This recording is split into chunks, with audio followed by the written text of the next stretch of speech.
அடுத்து மாநில கொள்கை பரப்பு செயலாளர் ராகோ தங்கவேல் அவர்கள். சுட்டாலும் வெண்சங்கு நிறமாறா, எமை சுட்டாலும் எங்கள் தலைவன் பிரபாகரா. அன்புக்குரிய உறவுகளே, உலகம் நியாயம் பேசாது, அது தன் வணிகனம் சார்ந்தேதான் பேசும். எம்முயிர் தலைவர் பிரபாகரன் கற்றுக் கொடுத்த எமக்கு அரசியல். இந்த உலகம் நியாயம் பேசாது, அது தன் வணிக நலம் சார்ந்தேதான் பேசும். அன்புக்குரிய உறவுகளே, ஒரு பயங்கரவாதி, தீவிரவாதி உலகை அழிக்கும் அணுவாதத்தை மறைத்து விட்டான் என்ற குற்றச்சாட்டு.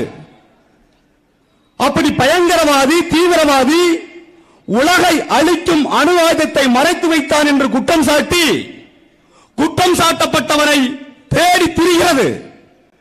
நாட்டை அழிக்கிறது, நகரத்தை அழிக்கிறது, கோட்டை அழிக்கிறது, கொத்தளங்களை அழிக்கிறது.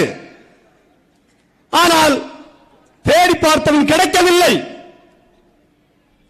உலகை அழிக்கும் அணுவாதத்தை மறைத்துவிட்டான் என்ற குற்றச்சாட்டுக்காக நாட்டை அழித்து, நகரத்தை அழித்து, கோட்டை அழித்து, கொட்டளத்தை அழித்து, பல்வேறு லட்சக்கணக்கான பொருள்களை அழித்துவிட்டு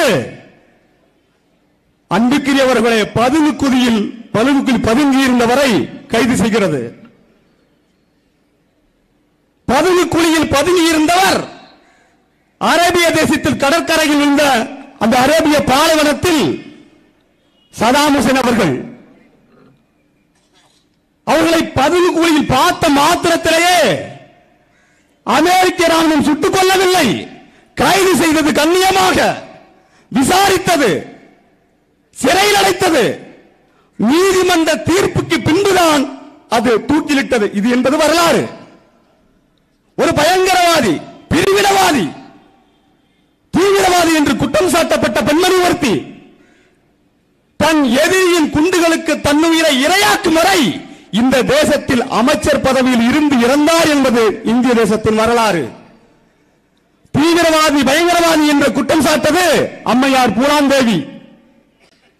அந்த அம்மையார் அரசின் குண்டு அல்ல, எதிரியின் தன் சொந்த நண்பருடைய குடும்பத்துடைய குண்டுகளுக்கு இரையாக்கும் வரை அமைச்சர் பொறுப்பில் இருந்துதான் இறந்தார் என்பது இந்திய வரலாறு.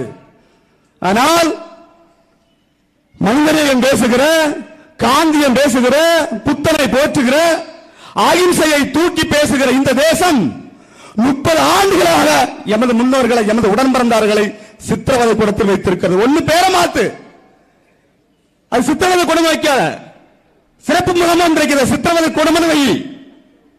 அன்பிற்குரிய உறவுகளே, எமது முன்னோர்கள், எமது பாட்டங்கள் கற்றுக் கொடுத்த அரசியல் என்பது இதுதான். எமது தலைவன் என்னுடைய விடுதலைக்காக நிற்பது, என் பிள்ளைகளை களத்தில் பலி கொடுத்து போராடி விடுதலை பெற்றால் அது விடுதலை புலிகள். ஆனால் கீரி பிள்ளைக்கு பயிற்சி கொடுத்து கீரி பிள்ளையில் களத்தில் வைத்தால் அவன்தான் சிங்கள ராணுவம். ஒன்று தெரியுமா? கண்ணிவடிகளை அகற்றுவதற்கு சிங்கள ராணுவம் கீரி பிள்ளைகளுக்கு பயிற்சி கொடுத்து அப்பால் தன் விடுதலை என்று தெரியாது, தன் நாடு என்று தெரியாது, தன் தேசம் என்று தெரியாத அப்பாவி கீரி பிள்ளைகளை பல லட்சக்கணக்கில் பலி கொடுத்தான்.